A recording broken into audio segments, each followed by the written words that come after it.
सम्मान। मनुष्य के जीवन में सम्मान का बहुत अधिक महत्व है। वो उसे अपने हृदय, अपने मन से जोड़कर रखता है। कदाचित इसीलिए हम शत्रु के सम्मान पर चोट पहुंचाते हैं ताकि उसे पीड़ा पहुंचाई जा सके, परंतु ऐसा करने से सावधान रहे मित्र। शरीर पर लगी चोट मनुष्य भुला सकता है, परंतु उसके सम्मान को लगी चोट उसे जीवन भर पीड़ा देती है। और स्त्री के मान सम्मान पर लगी चोट उसे उस सीमा तक ले जाती है जहां उसे केवल प्रतिशोध दिखाई देता है। यदि अपने शत्रुओं को जीतना है तो प्रेम से जीते, अपने कर्मों से जीते, उन्हें अनुभव करवाइए कि उनसे भूल हुई है। किसी के सम्मान को ऐसी चोट ना पहुंचाओ कि वह आपका नाश करने पर उतर आए।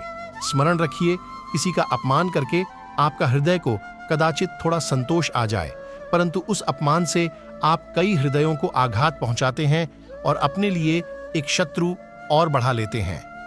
हम सब शीघ्र ही सफलता चाहते हैं, ढेर सारी संपत्ति और सुख चाहते हैं, और ऐसे में कई बार हम छोटे मार्गों का चयन कर लेते हैं, वो मार्ग जिनमें परिश्रम नहीं होता, जिनमें होता है तो केवल छल, कुटिलता और भाग्य का सहारा, जैसे कि जुआ। कोई जुए के खेल में धन लगाता है, कोई दांव लगाता है और यह भूल जाता है कि जुआ ऐसा दलदल है जिसमें एक बार गिरे तो सर्वनाश से पहले निकलना असंभव है। यदि आप जीते तो और जीतने की भूख पड़ जाएगी, और यदि आप कुछ हार बैठे तो उसे पुनः पाने के लिए आप फिर से खेलेंगे। मनुष्य को यह आभास ही नहीं होता कि अपनी संपत्ति के साथ साथ वह अपनी मानवता, अपने संस्कार, अपना घर और अपना उत्तरदायित्व सभी जुए की भेंट चढ़ा देता है। इसलिए कुछ पाना है तो परिश्रम से पाओ।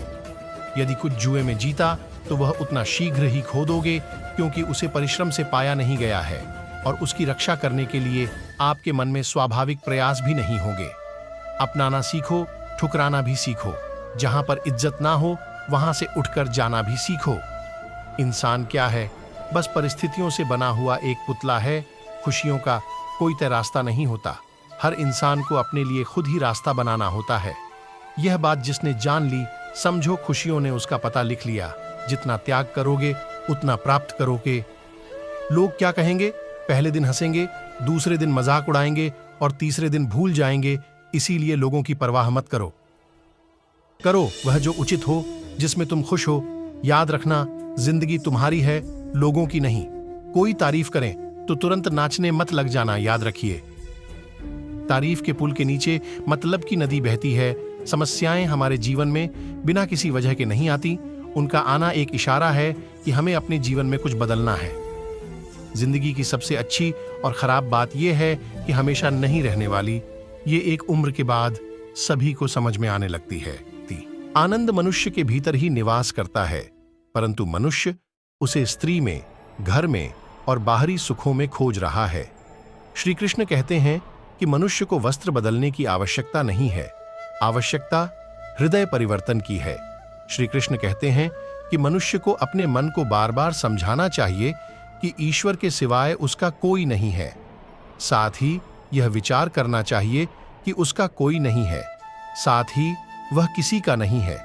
श्री कृष्ण कहते हैं कि सत्संग ईश्वर की कृपा से मिलता है, परंतु कुसंगति में पड़ना मनुष्य के अपने ही हाथों में है। मनुष्य को अपने मन और बुद्धि पर विश्वास नहीं करना चाहिए, क्योंकि ये बार बार मनुष्य को दगा देते हैं। खुद को निर्दोष मानना बहुत बद्धा दोष है। सलाह और विचार विमर्श तथा मार्गदर्शन भले ही सबसे लेते रहें, लेकिन निर्णय स्वयं की बुद्धि से लेना चाहिए। श्री कृष्ण ने अर्जुन को पूरा ज्ञान देने के बावजूद यह स्वतंत्रता दी थी कि वह स्वविवेक से निर्णय ले और कार्य करे। पराश्रित नहीं, स्वाश्रित होने का आह्वान कर व्यक्ति को स्वावलंबी एवं आत्मनिर्भर बनने का संदेश दिया है। मन को बड़ा चंचल माना गया है। कई बार हमारा मन ही हमारे दुखों का कारण बन जाता है। जिस व्यक्ति ने अपने मन पर काबू पा लिया, वह मन में पैदा होने वाली बेकार की चिंताओं और इच्छाओं से भी दूर रहता है। इससे व्यक्ति को अपने लक्ष्य को प्राप्त करने में मदद मिलती है।